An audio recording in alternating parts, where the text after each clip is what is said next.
오늘 본 말씀 창세기 39장 1절로부터 6절까지의 말씀, 저와 여러분들이 함께 한 목소리로 합독하시겠습니다.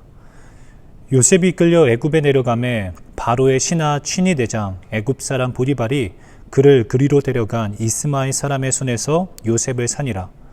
여호와께서 요셉과 함께 하심으로 그가 형통한 자가 되어 그의 주인 애굽 사람의 집에 있으니 그의 주인이 여호와께서 그와 함께 하심을 보며 또 여호와께서 그의 범사에 형통하게 하심을 보았더라. 요셉이 그의 주인에게 은혜를 입어 섬김에 그가 요셉을 가정 총무로 삼고 자기의 소유를 다 그의 손에 위탁하니 그가 요셉에게 자기의 집과 그의 모든 소유물을 주관하게 한 때부터 여호와께서 요셉을 위하여 그 애굽 사람의 집에 복을 내리심으로 여호와의 복이 그의 집과 밭에 있는 모든 소유에 미친지라. 주인이 그의 소유를 다 요셉의 손에 위탁하고 자기가 먹는 음식 외에는 간섭하지 아니하였더라. 요셉은 용모가 빼어나고 아름다웠더라. 아멘. 함께 기도하고 말씀 나누도록 하겠습니다.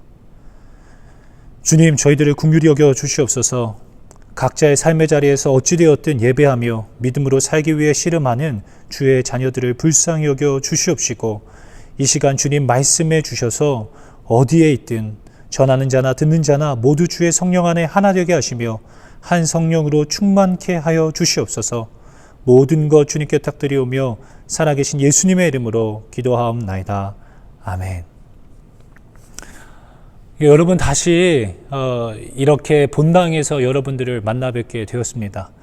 제가 5분 메시지도 메시지지만 이제 앞으로 줌을 활용하여서 우리가 못하였던 모임들을 계속 진행해 나가려고 합니다. 그래서 저는 기존에 따랐던 매일 성경 말씀의 본문을 따라서 그 순서를 따라서 말씀을 전하고 또 그 말씀을 가지고 여러분들이 줌을 온라인에 있는 어플 줌을 통하여서 그 둥지 모임 및 여러 가지 모임들을 계속 이어나가려고 합니다.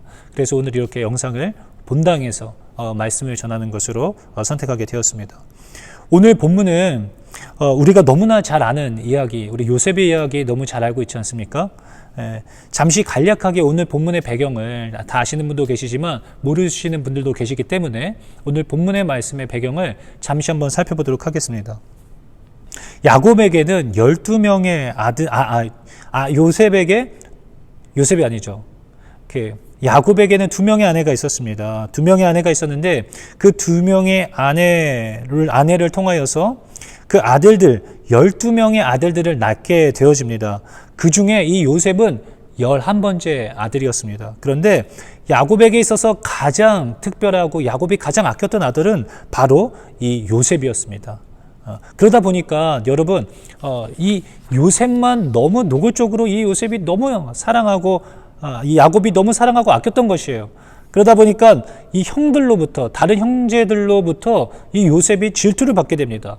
그래서 하루는 형들이 더 이상 이 요셉이 괘씸하고 분에 못 이겨서 애굽의 노예로 요셉을 팔아버리게 됩니다. 그리고 아버지인 야곱에게는 그 형들이 그 못된 사나운 짐승에게 이 요셉이 이렇게 해를 당하였다라고, 죽임당하였다라고 이렇게 거짓말을 하게 되어집니다. 그리고 나서 애굽의 노예로 자신의 동생인 이 요셉을 팔아버리게 된 것입니다. 그렇게 애굽의 노예로 팔려갔던 요셉이 어디로 이제 가게 되어지냐면 보디발 장군의 노예로 팔려가게 됩니다. 보디발 장군의 집이죠. 그 노예로 팔려갔는데 그 보디발 장군의 집에서 노예 생활하는 요셉에게 일어났던 사건을 오늘 본문에서 다루고 있는 것입니다. 그런데 그 안에서 참 놀라운 일들이 일어나게 되어지는데 이것은 오늘날 이 사회 속에서 살아가고 있는 성도들의 삶에서 꼭 나타나야만 하는 현상입니다. 이 요셉에게 나타났던 일들이 우리의 삶 가운데에 일어나야만 합니다. 무엇이냐면요, 바로 어둠이 감당 못하는 것이죠. 누구를요? 빛을 감당하지 못합니다. 어둠은 빛의 부재로 생겨나는 것입니다. 빛이 존재하면 어둠은 존재할 수가 없어요. 여러분 잘 아는 것처럼 여러분들이 캄캄한 방에 들어가서 형광등에 불을 켜면 어둠은 사라지게 되어져 있습니다. 빛이 나타나면 어둠은 사라져요. 이것은 당연한 현상 아니겠습니까?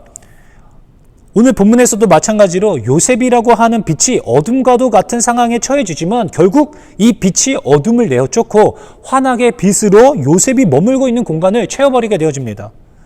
어둠과도 같은 이 시기를 살아가고 있는 우리들에게 오늘 본문의 요셉의 이야기를 통하여서 어둠이 감당하지 못하는 빛을 발할 수 있는 저와 여러분들 되실 수 있기를 예수님의 이름으로 축원합니다.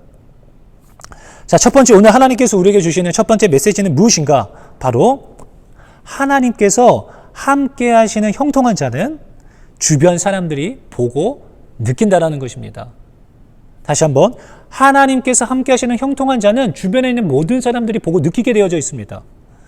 오늘 본문 말씀 창세기 39장 2절 3절 말씀에 보니까 여호와께서 요셉과 함께 하심으로 그가 형통한 자가 되어 그의 주인 애굽 사람의 집에 있으니 그의 주인이 여호와께서 그와 함께 하심을 보며 또 여호와께서 그의 범사에 형통하게 하심을 보았더라. 주변에 있는 사람들이 보는 것입니다. 여러분 한번 생각해 보십시오. 보디발 장군이 애굽에게서 무언가 다름을 느끼게 되어집니다. 노예로는 팔려왔는데 노예인데 그것도 자신의 가족, 형제들한테 팔려온 놈입니다. 그런데 그가 형통해요. 평안하고 자유하고 기쁨이 있어요. 성실하고 모든 것들을 열심히 하고 애가 성격이 밝아요. 그런데 그 성격만 그런 것이 아니라 그가 하는 모든 일이 다 잘 되고 잘 풀려나가는 것입니다. 그리고 만나서 대화하고 싶은 사람이에요. 같이 있으면 나도 기분이 좋아지고 같이 교제하고 싶은 사람인 것입니다. 얘는 노예인데. 그런데 그가 왜 그러한가? 왜 요셉은 저렇지? 라고 유심히 그의 삶을 들여다보니까 왜 보디발 장군이 하나님 여호와께서 그의 삶을 형통케 하고 있구나라는 것을 보고 느끼느냐면 요셉의 삶을 보니까 그는 항상 기도하고 예배하고 말씀을 묵상하는 거예요. 그의 모습을 지켜보니까 그가 모시는 그 여호와라고 하는 그 신이 요셉과 함께하고 있는 것이구나 라는 것을 보디발 장군이 느끼게 되는 것입니다. 저 요셉이라고 하는 노예, 그 요셉은 여호와라는 신을 모시고 있구나. 그렇게 인지하게 되는 것이죠. 그리고 그 신이 그 요셉의 삶을 형통케 하고 있구나라고 이 보디발 장군은 느끼는 것입니다. 요셉에게 일을 맡기면 그 일은 틀림이 없고 항상 성실하고 책임감 있게 모든 일을 다 잘 감당하다 보니까 어떻게 되는가? 그 요셉의 삶이 어떻게 되는가?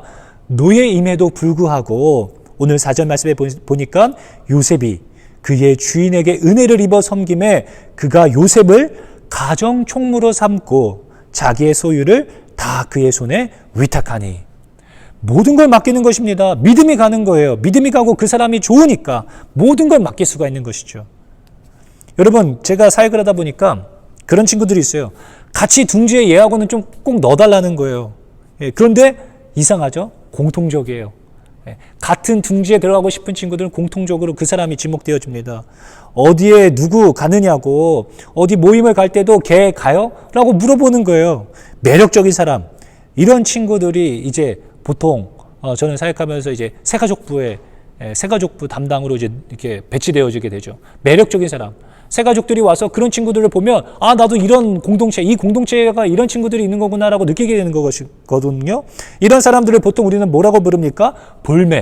볼매라고 하지 않습니까? 볼수록 매력적인 사람.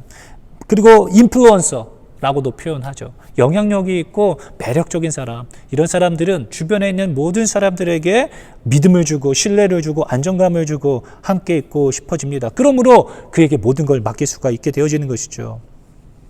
자, 그렇다면 우리 모두가 다 요셉과 같이 하나님께서 함께 하시는 형통한 자가 되어야 할 것인데 그러면 나도 정직하게 회사에서 일을 열심히 하고 성실하게 감당하고 더 화이팅 있게 에너지틱하게 일을 하면 되는 것인가? 친구들하고 관계할 때도 더 친절하게 대하고 사랑하고 섬기며 살아야겠다라는 어떤 그런 다짐으로 어떤 형통한 자가 될 수 있는 것일까요? 그렇지 않습니다. 제가 요 몇 주간 계속 설교하면서 이야기 나눈 내용이지만 그렇지가 않아요. 우리가 집중해서 잘 보아야 할 문제는 무엇이냐면 바로 이 한 구절입니다. 이 구절이 굉장히 중요한데요. 2절에 보니까 여호와께서 요셉과 함께 하심으로 그가 형통한 자가 되어. 여호와께서 요셉과 함께 하셨기 때문에 그가 형통한 자가 된 것입니다. 키는 어디에 있는 것인가? 내가 결단하고 결심해서 되는 것이 아니에요. 하나님께서 나와 함께 하시는가 아닌가가 중요한 것입니다. 하나님께서 나와 함께 하실 때 그때 내가 형통한 자가 되는 것입니다. 그러므로 내가 영향력 있는 삶을 살아야지 결단하기 이전에 그렇게 열심히 살려고 결단도 해야 되겠죠. 그러나 그것이 먼저가 아니라 가장 중요한 것은 하나님과 내가 함께하고 있는가. 내가 하나님과 함께 머물기 위하여서 애를 쓰고 있는가가 더 중요하지 않겠습니까? 하나님께서 그때 우리와 함께 하시는 것이죠. 그렇다면 어떻게 해야 하나님과 내가 함께 하나가 되어서 오늘을 살아갈 수 있는가. 몇 가지 한번 살펴보고자 합니다. 먼저는요. 이사야서 59장 1절 2절 말씀에 보니까 이렇게 말합니다. 여호와의 손이 짧아 구원하지 못하심도 아니요 귀가 둔하여 듣지 못하심도 아니라 오직 너희 죄악이 너희와 너희 하나님 사이를 갈라놓았고 너희 죄가 그의 얼굴을 가리어서 너희에게서 듣지 않으시게 함이니라. 여러분, 먼저는 죄악된 삶을 청산해야 합니다. 내 안에 해결되지 않는 게으름과 분노, 미움, 무기력함, 음란함, 짜증, 탐욕들이 가득한 상태인데 어떻게 주님의 영이 우리 안에 충만히 거하셔서 우리 삶 가운데 형통한 삶을 이루어 가실 수 있겠습니까? 죄의 길을 떠나는 것입니다. 내가 여태까지 내가 무의식 중에건 알건 모르게 지었던 죄악이건 그런 죄들을 끊어내기 위하여서 애를 쓰는 것이죠. 그리고 주님의 말씀을 묵상하면서 주님의 말씀 안에 거하는 것입니다. 그럴 때 하나님이 우리와 함께 하심으로 우리가 형통한 자가 되어지는 것이죠. 이것을 시편 1편에서는 이렇게 이야기했습니다. 복 있는 사람은 악인들의 꾀를 따르지 아니하며 죄인들의 길에 서지 아니하며 오만한 자들의 자리에 앉지 아니하고 오직 여호와의 율법을 즐거워하여 그의 율법을 주야로 묵상하는도다. 그는 시냇가에 심은 나무가 철을 따라 열매를 맺으며 그 잎사귀가 마르지 아니함 같으니 그가 하는 모든 일이 다 형통하리로다. 시편 1편의 말씀이었습니다. 여러분 무슨 말씀인지 아시겠죠? 복 있는 사람은 악인들의 꾀를 따르지 않고 죄인들의 길에 서지 아니하며 오만한 자들의 자리에 앉지 아니한다라고 이야기하고 있습니다. 그리고 무엇하는 것입니까? 오직 여호와의 율법을 주야로 묵상하는도다. 여호와의 율법을 즐거워하며 묵상하는 거예요. 그러면 그는 시냇가에 심겨진 나무와 같이 주변에 있는 어떤 상황과 상관없이 주변이 감옥에 갇혔든 노예로 있든 상관없이 그는 형통한 자가 되어지는 것입니다. 이것이 두 번째죠. 그러니까 죄의 길을 떠나고 하나님의 말씀 안에 거하게 되어지는 것. 여러분 이것을 정리한 설교 여러분 기억하십니까? 제가 지난번에 나누었는데요. 이 내용에 대해서 더 구체적으로 궁금하신 분들은 바로 이 영상, 이 설교 영상을 참고하셔서 이 설교 영상 보시면 더 이해가 다 쉽게 될 것 같습니다. 자, 그렇다면 두 번째 우리에게 주시는 메시지는 무엇인가? 자, 두 번째는 형통한 자 한 사람 때문에 주변 모든 사람들이 복을 받는다라는 진리입니다. 오늘 본 말씀 5절 말씀 볼까요? 그가 요셉에게 자기의 집과 그의 모든 소유물을 주관하게 한 때부터 여호와께서 요셉을 위하여 그 애굽 사람의 집에 복을 내리심으로 여호와의 복이 그의 집과 밭에 있는 모든 소유에 미친지라. 아멘. 여러분 보디발 장군이 하나님께서 요셉과 함께 하심을 보고 그가 하는 일이 모든 일이 다 형통하게 되어지니까 자신의 모든 소유를 맡겨버렸어요. 그러니까 어떤 현상이 일어나냐면 애굽 사람의 집에 모든 복이 임하게 되어지는 것입니다. 모든 소유에 그 복이 미치게 되었어요. 그런데 왜인가? 그것을 잘 보아야 하는데 오늘 5절 말씀에 읽었던 것처럼 그가 요셉에게 자기의 집과 그의 모든 소유물을 주관하게 한 때부터 뭐라고 그러시냐면 여호와께서 요셉을 위하여 그 애굽 사람의 집에 복을 내리심으로 여호와의 복이 그의 집과 밭에 있는 모든 소유에 미친지라. 사랑하는 청년 여러분, 죄송합니다. 이게 제 자랑이 아니라 실제로 지난주 월요일날 바로 이번 주 월요일날 있었던 일이라서 나눕니다. 제가 지난 월요일날 저희 아내하고 저희 딸 서하고 이렇게 셋이 저희 본가 저희 어머니 댁에 갔어요. 그때 이제 저녁을 같이 이렇게 먹는데 어머니가 참 너무 자신의 인생이 이제 복되다는 거죠. 너무 복을 많이 받고 참 이렇게 살 수 있어서 너무 감사하다. 뭐 이런 이야기를 저녁에 밥을 먹으면서 나누었습니다. 그때 이제 제가 그런 얘기 했어요. 엄마 그거 저 때문에 그런 거라고. 저 때문에. 내가 저 집에서 그렇게 예수님을 막 뜨겁게 믿고 열심히 했던 사람은 이제 저밖에 없었거든요. 뭐 저희 작은 누나도 이렇게 열심히 한 건 했지만 저희 작은 누나도. 그런데 정말로 저희 집의 상황이 한 10여 년 전에 그 집안에 있는 그 상황과 분위기가 계속 이렇게 이어졌다면 아마 저 이렇게 목회 못했을 겁니다. 마음이 너무 괴롭고 힘들어서. 그런데 하나님께서 저의 가정의 문제들을 풀어가시는 거예요. 그런데 이것은 지난번 설교 때도 이야기했던 것처럼 저희 형이 느끼는 거예요. 교회 다니지 않고 있었던 저희 친형이 누군가가, 그때 술이 취해 있었을 때였는데, 누군가가 우리 집을 돕고 있다는 것을 자기도 인정한다. 나도 그건 느끼고 있다라고 우리 형이 이야기했었어요. 저는 그것이 바로 하나님께서 저를 하나님께서 쓰시기 위하여 강권적으로 우리의 집을 회복시키시고 우리의 집을 이렇게 변화시켰다라고 저는 자신 있게 이야기할 수 있습니다. 저희 어머니께 그렇게 이야기했었어요. 여러분, 그렇습니다. 형통한 자 한 사람 때문에 주변 모든 사람들이 복을 받게 되어져 있습니다. 그래서 저희 어머니는 너무 감사하고 그러니까 성경 필사를 또 시작하셨어요. 코로나 기간에 뭐 밖에 나가지도 못하고 그러니까 창세기 지금 거의 다 쓰셨어요. 창세기 한 장 다 쓰는 거 정말 쉬운 거 아니거든요. 어머니 벌써 성경 필사 막 시작하셨습니다. 여러분, 그렇습니다. 여러분 때문에 하나님께서 성경 구절이 이렇게 되는 거죠. 이제 하나님께서 김종화를 위하여 누구누구 청년을 위하여 그 사람의 집에 그가 다니는 회사에 복을 내리심으로 모든 것이 형통케 되어졌다. 모든 복이 다 미쳤다. 라는 성경의 이야기가 우리를 통하여서 계속 이어져 나가야 하는 것입니다. 하나님께서 요셉만 특별히 사랑하셔서 그렇게 한 것이 아니에요. 기록해 놓으신 이유가 다 있습니다. 하나님이 함께 하시는 형통한 자들은 다 이렇게 되어진다는 것을 하나님 말씀하시는 거예요. 우리 모두에게도 지금도 동일하게 적용되어지는 이야기입니다. 하나님과 함께하는 형통한 자는 그의 삶을 하나님께서 쓰시고 이끌어 가시기 때문에 형통케 되어지는 것입니다. 그러므로 여러분들 그런 자신감이 있으면 좋겠어요. 나 데려가는 사람은 복받은 기업이요, 나 데려가는 배우자는 복받은 사람이다. 어떤 그런 자신감으로 여러분들 살아갔으면 좋겠어요. 여러분 복의 통로가 되십시오. 여러분들 때문에 주변 이들이 놀랍게 회복되어지고 변화되어지는 것을 경험하십시오. 그리고 여러분 기대하셨으면 좋겠어요. 이런 일들이 여러분들의 삶에 일어날 수 있다라고, 그리고 그런 간증거리들을 서로 나눌 수 있기를 예수님의 이름으로 축원합니다. 자, 끝으로 세 번째, 우리에게 주시는 메시지, 어쩌면 제일 중요한 것일 수도 있겠는데요. 그러므로 하나님이 나와 함께 하심을 항상 잊지 말아야 한다는 것입니다. 하나님이 나와 함께 하고 계시다는 것을, 그러한 자들이 형통케 되어진다라고 했잖아요. 하나님이 나와 함께 하시니라고 항상 이야기는 하는데 우리가 간과하고 있는 사실이 하나 있어요. 그것은 무엇이냐면, 여러분 죄의 자리에 머물 때 그때 여러분 하나님이 날 보고 계시다는 생각은 왜 안 하십니까? 여러분 선택의 기로에 섰을 때, 죄를 범할 때 그때도 하나님은 곁에서 우리를 보고 계시다는 사실을 망각해서는 안 될 것입니다.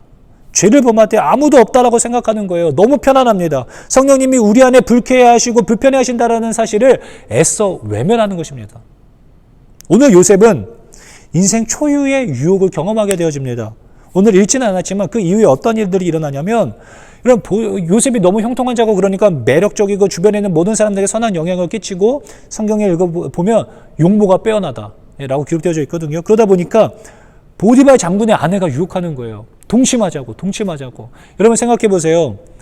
애굽의 장군이에요. 여러분 뭐 영화나 뭐 이런 역사적으로 봐도 군대의 장군의 아내들은 정말 절세 미녀들 아닙니까? 정말 미녀들하고 이렇게 결혼하잖아요. 근데 보디발 장군의 아내가 요셉과 동침하기를 이렇게 청합니다. 같이 관계하자고. 계속 유혹하는 거예요. 그런데 여러분 보세요. 오늘 7절 말씀을 보니까 그 후에 그의 주인의 아내가 요셉에게 눈짓하다가 동침하기를 청하니, 찔러보는 거예요. 눈짓하면서 동침하자고 청하는 겁니다. 그런데 그냥 순간적으로 이 보디발 장군의 아내가 욱해서 유혹한 것이 아닙니다. 끌려서 10절에 보니까 여인이 날마다 요셉에게 청하였으나, 날마다 요셉을 유혹했어요. 그러니까 요셉이 어떻게 했습니까?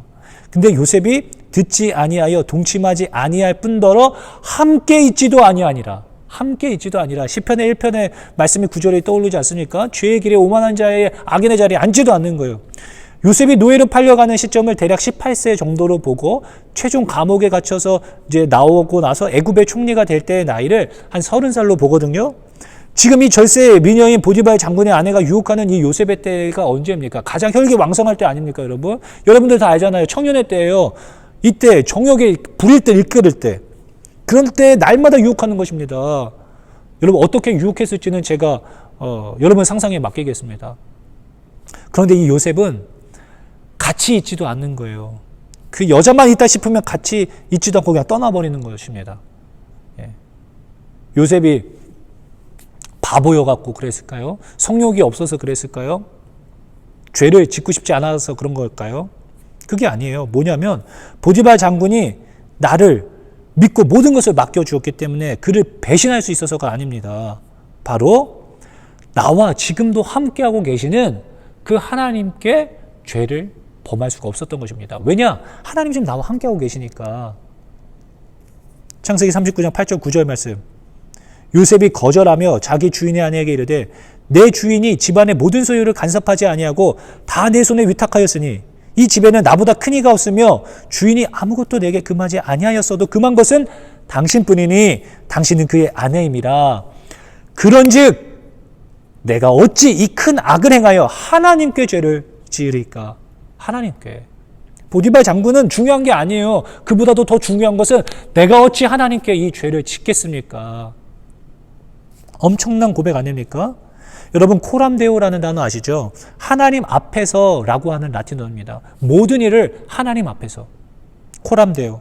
여러분 우리는 매사를 하나님 앞에서 살아야 합니다. 하나님이 나와 함께 하심을 인정하고 하나님의 존전 앞에서 살고 있음을 고백해야 합니다. 삶으로 고백하는 것이죠. 삶으로. 여러분 제가 교제를 시작하는 청년들에게 항상 이렇게 말하는 거예요. 항상 정말로 이렇게 힘주어서 강조하는 포인트가 있습니다. 그것은 무엇이냐면 두 사람이 연애하는 것이 아니다. 남녀가 만나서 두 사람이 연애하는 것이 아니라 두 사람 사이에 항상 하나님이 함께하고 계심을 인정해라라는 것입니다. 그래서 세 분이 함께 연애하는 거예요. 함께. 삼각관계 안에서 연애해야 된다라고 이야기해 줍니다. 하나님보다 그 배우자, 그 이성을 더 사랑할 수 없고 하나님을 시기하게 하고 하나님을 질투나게 해서는 안 된다.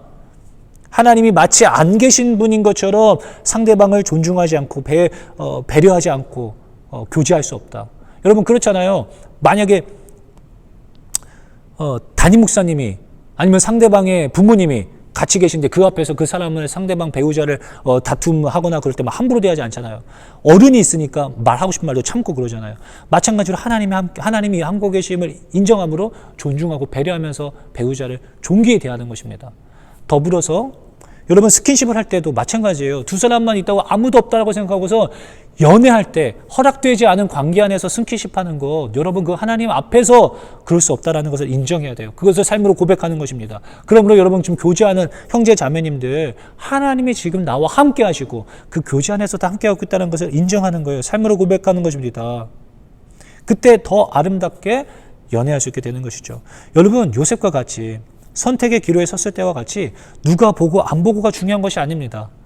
하나님이 지금 내 곁에 계심을 인정하고 하나님께 죄를 지어선 결단코 안 된다라고 삶으로 고백하며 여러분 죄의 길에 오만한 자의 자리에 악인의 길을 쫓지 않을 수 있는 저와 여러분들 될 수 있기를 예수님의 이름으로 축원합니다.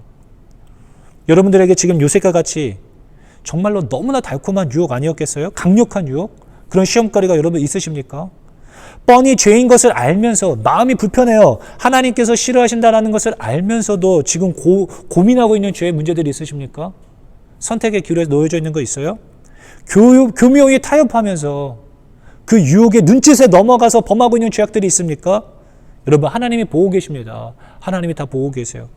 그것을 끊어내야만 합니다. 단호히 거절하고 하나님 앞에 죄를 지을 수 없습니다라고 선포하며 그 자리를 박차고 일어서야만 합니다. 그래야 하나님이 함께 하심으로 형통케 하심이 우리 인생 가운데 계속될 수 있는 것이죠. 여러분 오늘날 코로나19로 온 사회가 경직되어지고 무거운 공기에 짓눌려 있습니다. 모든 사람이 두려워 떨고 있는 것이 사실이에요. 이러한 때에 이 사회에는 더욱이 이 어둠을 몰아내줄 수 있는 형통케 하는 자가 절대적으로 필요한 때입니다. 하나님께서 함께 하심으로 형통케 하는 자가 되어서 주변의 상황과 환경이 어떠하든지 간에 상관없이 노예로 팔려갔든지 감옥에 갇혀있든지 그 공간에 있는 어두움을 다 몰아내고 빛으로 바꿔버리는 형통한 자가 되십시오. 여러분들이 하나님이 찾고 계시는 그 형통한 자가 되어 주십시오. 그 키는 무엇입니까? 서두에 나눴던 것처럼 하나님이 나와 함께 하심에 있음을 명심하십시오. 바로 저와 여러분들 때문에 주변 사람들이 하나님을 보고 하나님의 형통케 하심을 보고 바로 저와 여러분들 때문에 주변 사람들이 하나님의 복을 받아 누릴 수 있는 매일매일을 순간순간을 하나님 앞에서 살아가는 저와 여러분들 되실 수 있기를 예수님의 이름으로 축원합니다.